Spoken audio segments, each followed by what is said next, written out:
বিসমিল্লাহির রহমানির রহিম। আসসালামু আলাইকুম। কেমন আছেন সবাই? আশা করি ভালো আছেন। তো রমজানে আর তারাবি পড়তে হয়, দেন অনেক ব্যস্ততার জন্য এরকমভাবে ভিডিও করিও নাই, আর ভিডিও এরকম আপও দিতে পারিনি।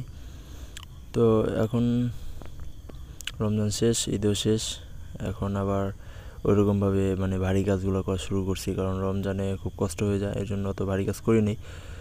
তো রমজান শেষ, তো এখন বাড়ি কাজগুলো শুরু করছে আর কি। ক্ষেতের একটু এতদিন তো এরকম খেয়াল করা হয় নাই, এখন আবার খেয়াল করে বৃষ্টি দিয়ে পানি টানি দিয়ে ঠিকঠাক করতে হবে আর কি। তো আজকে হইতেছে বেগুন খেতে পানি দিতেছে আর কি আমি, কারণ বেগুন ক্ষেতের অবস্থা খুবই খারাপ, কারণ রমজানে এরকম কষ্ট করে পানি দেওয়া সম্ভব হয় নাই।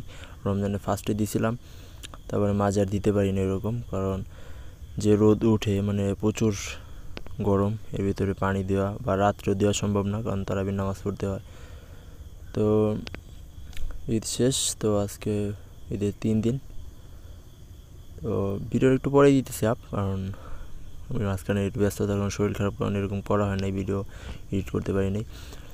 তো মোটামুটি পানি দিতেছে আর কি, আল্লাহর রহমতে। পানি যে দিতে পারিনি, এরপরে বেগুন গাছটা এরকম নষ্ট হয় নাই, আল্লাহর রহমতে ভালোই আছে।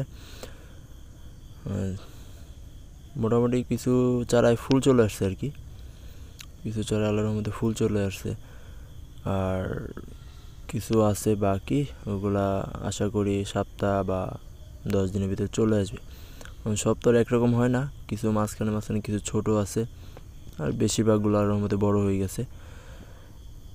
আর জমিটা হয়েছে একটু সমস্যা হয়েছিল, হইতেছে যে এক সাইডে একটু দুবলা ঘাস যেগুলোর বলে, যেগুলোর কোনো এই পলিথিনও ফিরতে চায় না। পলিতে আল্লাহর মধ্যে সব গাছই মোটামুটি ফিরে যায়, কিন্তু এই দুবলা যে ঘাসটা, এটা পলিথিনে মানে না, পলিথিন ছিদ্র করে চলে বের হয়ে যায়।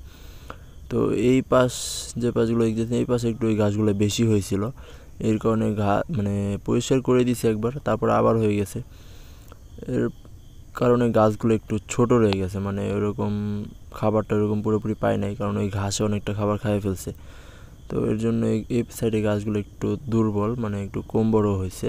আর বাকি যে ওই সাইডটা আছে, ওই সাইডটা আল্লাহর রহমতে গাছ বড় হয়ে গেছে, অনেকগুলো গাছে আপনার ফুলও চলে আসছে।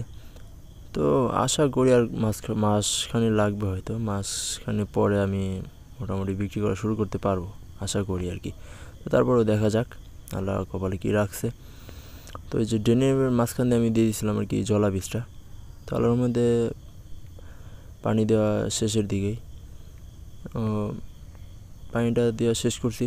এরপরে দেখলাম যে কিছু পোকা আছে গাছে, তো ওই পোকাগুলোর জন্য বিষ দিতে হবে। তো পানিটা দেওয়া শেষ করছি আজকে, আর তারপরে ইনশাল্লাহ কালকে বিকালে বিষটা দিয়ে দিব। তারপরে কাজটা থাকবে, এটা আগামী ভিডিওতে দেখানোর চেষ্টা করব। দেন বিষ দিতেছি, কী বিষ দেই সেটাও সামনে ভিডিওতে দেখানোর চেষ্টা করব। আর হয়তো আরেকটা কাজ আছে, গাছের যে কিছু আগাছা আছে গাছের গোড়া দিয়ে, তো ওই আগাছাগুলো তুলব। আর দ্বিতীয়ত হইতেছে কিছু নিচে কিছু আপনার কলমি নিচে, তো ওইগুলো ভেঙে দিতে হবে, কারণ না হলে ওইগুলো থেকে যদি আমি বেগুন খাওয়ার আশা করি, তাহলে ধরতে গেলে আমার লসটাই হবে। কারণ ওইটাই থেকে যেগুলো বেগুন বেরোবে সবগুলো বেগুন বেঁকা হবে, কারণ বেগুন আপনার বেঁকা বাজারে চলে না।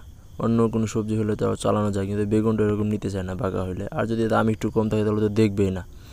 তো এই জন্য নিচের কলমিগুলো ভেঙে দেবো, উপরে যেগুলো আসবে আল্লাহর রহমতে এগুলো থেকে ভালো ফলন পাবো আশা করি, সোজাও হবে, বড়ও হবে। তো আর হয়তো যে কাজটা করবো সেটা হইতেছে আগাছাগুলো পরিষ্কার করে দেওয়ার পর এবার কিছু গাছের গোড়ায় কিছু জৈব সার দিব, জৈব সার দিয়ে উপরে মাটি দিয়ে দিব, যাতে সামনেতে বৃষ্টির সময় পানি যেন না জমতে পারে, গোড়ায় পানি জমে গোড়া পচার সমস্যাটা হইতে পারে। এই জন্য এই কাজটা করে দিব, এতে গাছের জন্য ভালো হবে।